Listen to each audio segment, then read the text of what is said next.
Assalamualaikum warahmatullahi wabarakatuh. Alhamdulillahi rabbil alamin.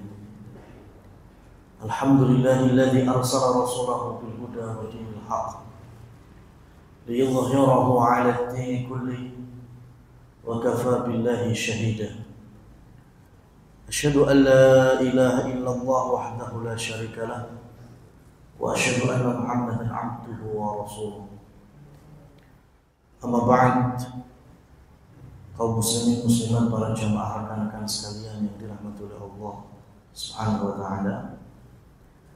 Alhamdulillah, kita bersyukur di hari yang dimuliakan dalam syariat,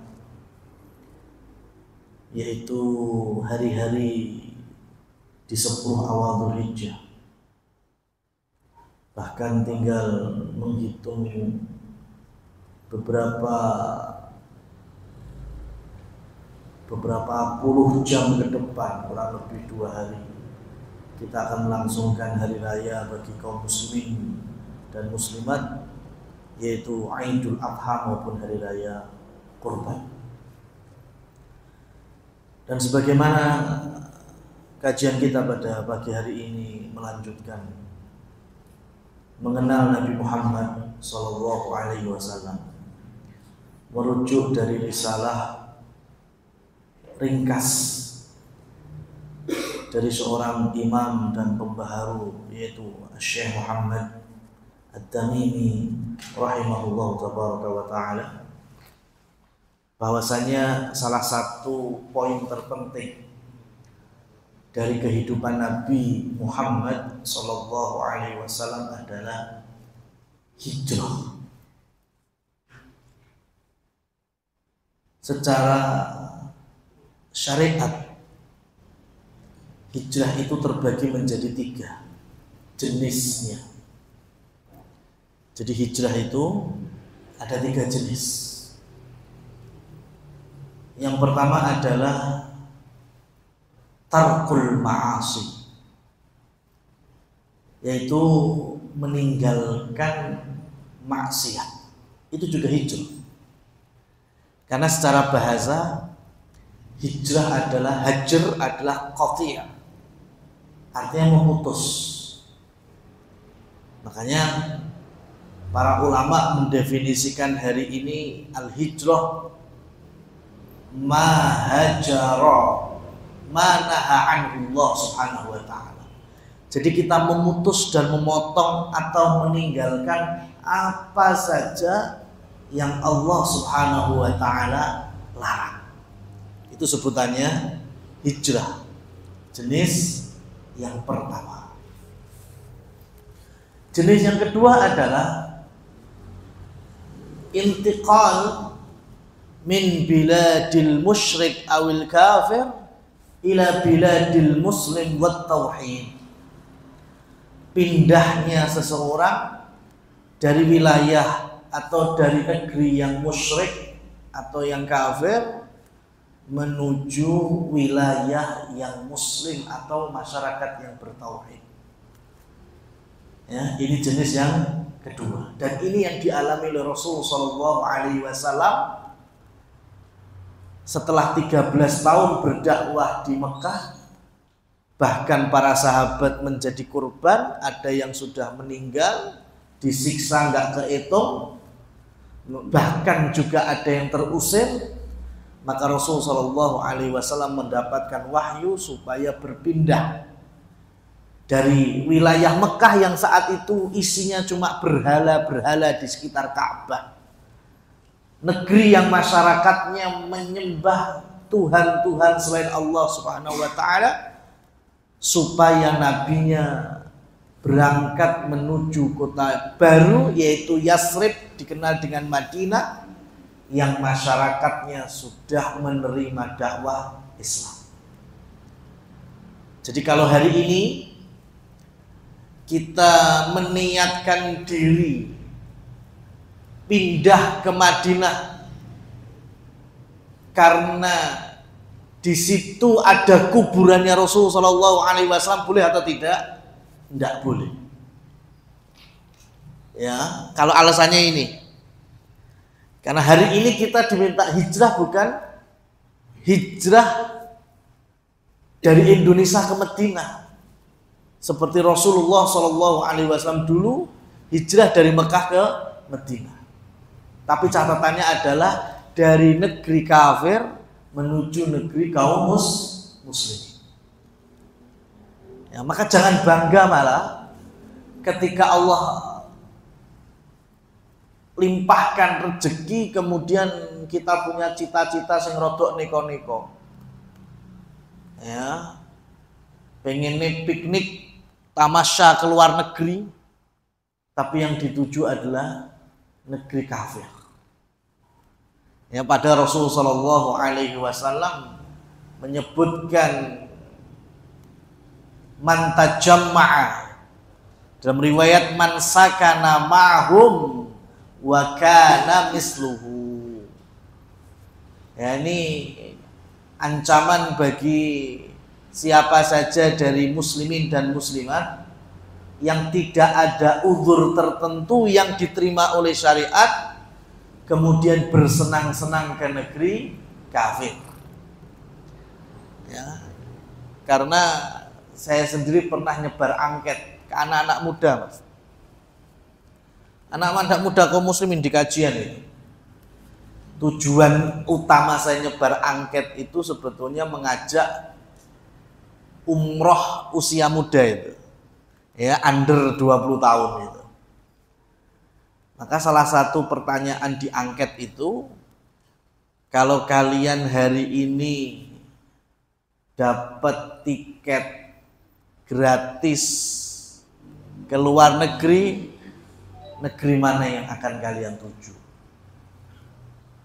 Harapan kita, ya karena ini pemuda kaum muslimin dan muslimat, jawabannya tidak lebih dari Mekah, Madinah, atau Palestina. Karena di situ ada 3 masjid utama. Ya, setidaknya saya mau ke Mekah sekalian umroh, saya mau ke Madinah sholat di Nabawi, saya mau ke Palestina berziarah ke Masjidil Aqsa. Nah, ini harapannya, karena ada motivasi dari Rasulullah SAW, la tasyuddur rihal illa ila thalatha masajid. Janganlah kalian memaksakan diri untuk rihlah atau piknik kecuali ketiga masjid ini. Tapi kenyataan dan realita yang ada ketika angket itu dikumpulkan, yang jawab antara Mekah, Madinah, Palestina itu bisa dihitung dengan 5 jari. 85% jawabannya ke Korea Selatan. Itu saya angketnya, Mas. Masih ada di file saya. Ya, ke Korea Selatan, ada yang ke Thailand.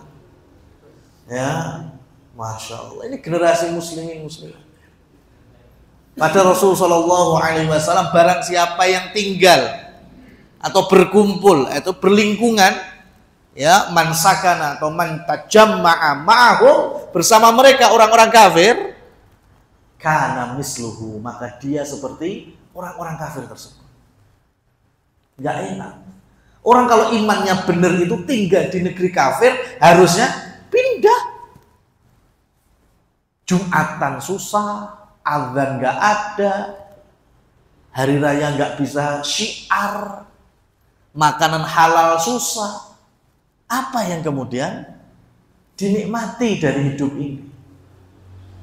Ya, makanya kemudian dalam hukum fikihnya, ketika kita tinggal di negeri kafir dan kita muslim dan kita tidak bisa syiar sama sekali dari rukun Islam, maka hijrah ke tempat yang baru, ya, yang mayoritas muslimin itu hukumnya wajib. Ya, hukumnya wajib. Kalau kita nggak bisa syiar sama sekali dalam menegakkan agama, sholat nggak bisa, ya, puasa nggak bisa. Dan yang kedua, kalau kita tinggal di negeri kafir, kita muslim, sholat masih bisa, puasa masih tidak ditangkap, Jumatan masih bebas, ya adzan masih bisa dikumandangkan, maka hukum untuk hijrah ke wilayah kaum muslimin itu jadi sunnah muakkadah. Intinya tetap dianjurkan untuk tinggal bersama kaum muslimin. Maka jangan ada cita-cita tinggal di negeri kafir. Ya, kecuali betul-betul uzur yang kita bersifat temporary di sana. Berobat misalnya. Ya. Atau ada kontrak pekerjaan yang tidak ada profesional kecuali kita, sehingga kita dikontrak mungkin berapa bulan. Ya tidak selamanya. Itu pun dengan catatan-catatan yang lain. Ini makna definisi hijrah yang kedua. Hijrah yang ketiga yaitu mujanabat an maharimillah. Menjauhkan diri dari segala yang Allah Subhanahu wa ta'ala larang. Jauh dari lingkungannya, jauh dari oknum-oknumnya. Ini bagian dari hijrah. Maka perlu diketahui rekan-rekan sekalian yang dirahmati oleh Allah Subhanahu wa ta'ala, dahulu ketika Nabi diperintahkan untuk hijrah, para sahabat ada yang ikut banyak, tapi ada sekelumit dari sahabat yang memang tidak ikut hijrah ke Madinah. Bukan karena perintah Nabi, karena ada beberapa orang yang Rasul perintahkan, kamu gak usah ikut karena kamu akan menjadi tilik sandi atau spiones, ya, intelijennya Rasul Shallallahu Alaihi Wasallam untuk di Mekah. Ya, itu orang-orang tertentu dan itu gak banyak. Ya, paling cukup 2-3 orang saja. Tapi masih ada sebagian yang gak mau hijrah. Bukan karena pro dengan orang musyrikin, enggak. Mereka tetap dalam kondisi iman, tapi nggak mau hijrah ke Madinah. Alasannya apa? Karena kebunnya ada di Mekah, di Taif. Karena keluarganya masih banyak yang di sini. Ya, dan itu dampaknya besar sekali. Kenapa? Karena ketika masyarakat muhajirin yang mereka pindah ke Madinah ketemu dengan saudara baru, yaitu kaum Ansor, yaitu warga asli Madinah, mereka bersatu dalam ukhuwah Islamiyah. Dan 2 tahun berikutnya kaum muslimin dan kaum musyrikin Mekah terjadi pertempuran dahsyat pada tanggal 17 Ramadan, yaitu perang Badar. Cuma masalahnya startnya perang Badar dari Mekah itu Abu Lahab dan Abu Jahal mewajibkan setiap rumah harus punya wakil untuk diberangkatkan menjadi kesatria atau prajurit untuk melawan muslim. Setiap rumah di Mekah itu harus punya perwakilan. Termasuk rumah-rumah yang di situ ada musliminnya. Ya, karena ini menjadi kesepakatan, akhirnya mereka berangkat. Bayangkan sekarang muslimin tapi ada di barisan musyrikin. Jadi ketika hadap-hadapan perang, kan saudara yang dari Madinah harus kenal purung, Mas. Sudah kenal sama muslimin yang gak hijrah, kenal apa enggak? Belum lah. Dari mana enggak ikut hijrah kok? Akhirnya mereka ke panah, ke tombak, mati. Ya. Kemudian orang muhajir mereka berteriak, qatalna ikhwanana, qatalna ikhwanana. Kami telah membunuh saudara kami. Lihat, orang muhajirin tahu kalau mereka itu beriman, makanya menyebutnya saudara. Kita telah membunuh saudara kita sendiri. Tapi kemudian turunlah ayat, ya, di antaranya ketika Allah Subhanahu wa taala berfirman, alladzi tawaffahum zalimi anfusahum. Ketika Allah Subhanahu wa taala memerintahkan malaikat, ya, yang mencabut nyawa-nyawa para sahabat tadi karena terbunuh oleh saudaranya sendiri muslimin, tapi kondisi mereka zalimi anfusihim. Mereka telah mendolimi mereka sendiri. Wallahu ghafurur rahim. Semoga Allah menjadikan maha pengampun dan maha rahmat bagi para sahabat-sahabat ini. Artinya ada ancaman bagi sahabat yang saat itu tidak ikut hijrah karena dunia, disebut mendolimi diri sendiri. Ya, dan berharap semoga Allah memaafkan mereka. Ini selevel sahabat. Bagaimana dengan kita yang rata-rata hari ini alasan tidak mau meninggalkan perkara yang haram, khususnya profesi yang haram, ya, karena kita berada di zaman muslimin muslimat lebih takut makanan yang haram dibanding profesi yang haram. Ya, kalau kon mangan daging genjik ora gelem, ya, disodori makanan minuman haram nggak boleh. Ini dilarang oleh Al-Quran, dilarang oleh Nabi, dilarang oleh syariat. Tapi ketika ditanya kenapa penggawaannya si haram, kenapa masih bermuamalah berinteraksi dengan haram, maka nggak jauh alasannya. Lah bagaimana dengan keluarga saya? Bagaimana anak istri saya makan? Bagaimana dunia saya dan lain semisalnya? Itu persis ketika sahabat dulu enggan, sebagian mereka enggan berhijrah, kemudian wafat di Badr di barisan musyrikin, terbunuh oleh saudaranya yang lain dari muslimin. Ya, dan nanti ketika malaikat bertanya, ya, di hari akhir, kemudian mereka menjawab, kami dulu termasuk orang-orang yang tertindas di Mekah. Ya, kemudian malaikat menjawab, inna ardallahi wasi'ah fatuhajiru. Sesungguhnya bumi Allah itu luas, kenapa kalian tidak ikut hijrah? Ya. Jadi mohon maaf rekan-rekan sekalian yang dirahmati oleh Allah Subhanahu wa taala. Besok alasan yang hari ini dipakai, bagaimana terus dengan anak saya, bagaimana makannya keluarga saya, bagaimana dengan kehidupan saya? Ya, seakan-akan kalau tidak bekerja di tempat itu enggak sesuk mati. Ya. Maka alasan itu besok di hadapan malaikat sama, maka tak bocori, malaikatnya jawabnya kayak gini. Ya, alasannya itu tidak diterima. Malaikat cuma bilang, bumi Allah itu kan luas. Kenapa kamu nggak hijrah? Kenapa kamu enggan meninggalkan profesi atau pekerjaan yang haram? Memang nggak ada pekerjaan yang lain. Ya, jangan kemakan jargon yang haram aja susah, apalagi yang halal. Kata siapa? Yang halal itu cuma mau apa enggak, gengsi atau tidak, malu atau tidak dalam bekerja. Itu beda masalahnya. Ya.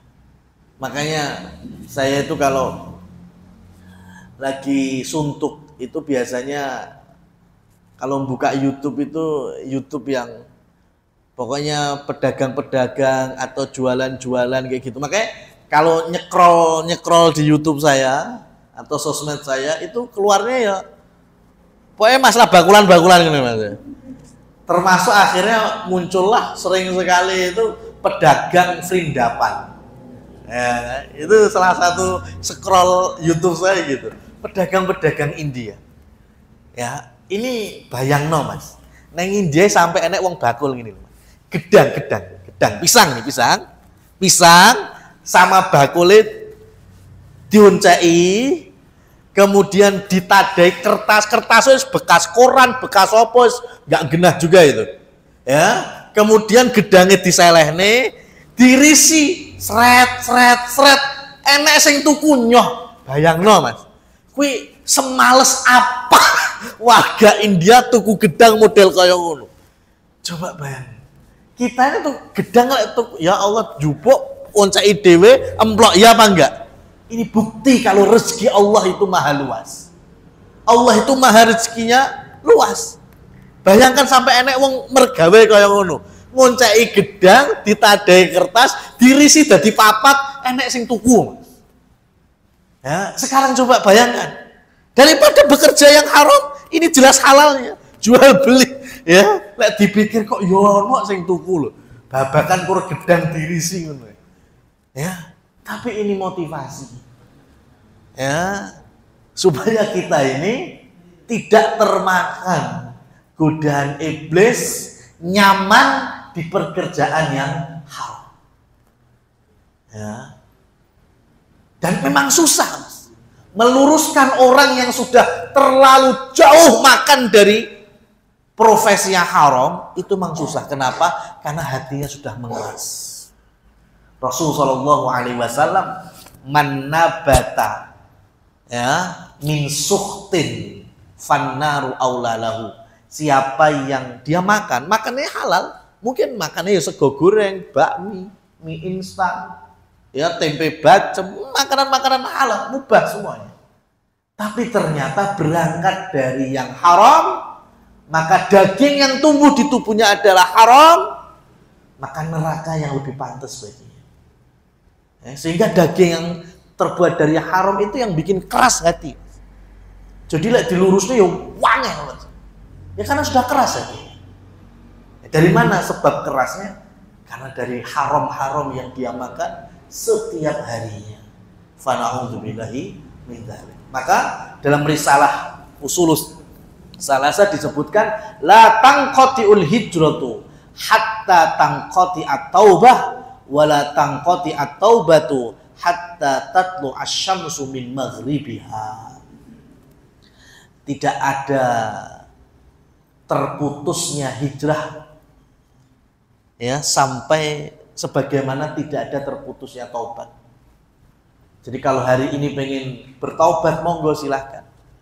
Hari ini mau meninggalkan sesuatu yang dilarang, termasuk tadi memakai profesi yang haram, maka belum terlambat. Karena tidak ada putus hijrah selagi belum putus taubat. Dan kapan putusnya taubat? Ketika matahari sudah terbit dari arah barat. Baru itu udah gak ada gunanya. Ya. Jadi mumpung kita masih ada di lingkungan yang setidaknya ya dibukakan berbagai macam sarana untuk menggapai hidayah, maka kita bersyukur kepada Allah Subhanahu wa taala dan semoga kita bisa mengamalkan dari apa yang kita bisa ambil dan kita raih dari hidayah-hidayah di tempat yang kita muliakan ini. Catatan berikutnya terkait dengan hijrahnya Rasul Shallallahu Alaihi Wasallam. Rasul itu 13 tahun di Mekah. Bahkan jauh sebelum beliau lahir, itu masyarakat Mekah sudah mengenal haji. Ya, sudah mengenal haji. Karena haji ajaran yang dimulai dari Nabi Ibrahim. Cuma masalahnya kan jeda antara Nabi Ibrahim ke Nabi Muhammad itu 32 generasi. Katakanlah satu generasi kalau zaman dulu usianya panjang-panjang ya. Satu generasi bisa 100 tahunan, maka kan jadi 3.200 tahun. Dan setelah Nabi Ibrahim dan Nabi Ismail wafat, kondisi Mekah akhirnya terjadi perbuatan kesyirikan dan kekufuran sampai merambah di manasik haji. Sehingga ketika Nabi lahir, hajinya orang setiap tahunnya itu nggak seperti hajinya Nabi Ibrahim. Tawafnya ada keliling Ka'bah, cuma mereka telanjang. Padahal Nabi Ibrahim kalau tawaf, yang laki-laki ya pakai baju ihram, ya ditutupi. Yang perempuan juga menutup auratnya. Tapi enggak di masa Rasulullah SAW. Telanjang. Kalau siang khusus tawafnya laki-laki, kalau malam khusus tawafnya wanita. Kemudian manasik haji dan umroh diantaranya sa'i. Mereka menghapus sa'i, nggak ada sa'i. Ya, jadi berjalan 7 kali putaran antara Safa dan Marwah itu dihapus. Dan rukun haji terpenting yaitu wukuf, mereka tidak lakukan di Padang Arafah. Mereka kerjakan wukuf itu di tempat-tempat melempar jumrah, yaitu di Mina. Berarti rusak apa enggak manasik hajinya? Rusak. Rasul tahu itu. Sampai beliau diutus berdakwah, tetapi beliau belum mampu memurnikan kembali haji yang bertauhid sebagaimana Nabi Ibrahim. Sampai nanti beliau berhijrah. Sampai nanti penaklukan Mekah tahun 8-nya. Sehingga Mekah murni dari berhala, bersih dari sesembahan selain Allah. Maka tahun ke-10 Hijriah, Rasulullah SAW bersama 10.000 kaum muslimin menunaikan ibadah haji. Dikenal dengan Haji Wada. Beliau mengajarkan khudhu anni manasikakum, ambillah dariku cara manasik, cara beribadah haji dan umroh. Bagaimana? Ya tawafnya seperti tawaf Nabi Muhammad, sa'inya kemudian diadakan lagi, ya bahkan kemudian wukufnya dikembalikan oleh Rasul di mana? Di Padang Arafah. Nah, jadi Rasul Shallallahu Alaihi Wasallam mampu mengembalikan wukufnya kaum muslimin di Padang Arafah itu setelah hijrah apa sebelum hijrah? Setelah hijrah, bahkan kurang lebih 10 tahun. Dan semenjak Rasul dakwah di Mekah, ya dari awal-awal beliau berdakwah di Mekah selama 13 tahun ini, dengan kondisi manasik haji yang masih versi jahiliyah, tapi tidak ada yang bisa menutupi sejarah Rasul Shallallahu Alaihi Wasallam bahwa beliau senantiasa setiap tanggal 9 Dzulhijjah berpuasa. Ya, jadi Rasul itu memerintahkan para sahabat juga setiap tahun tanggal 9 Dzulhijjah untuk melaksanakan puasa. Dikenal dengan Shaum Yauma Tis'in, puasa di hari ke-9. Maksudnya 9 Dzulhijjah.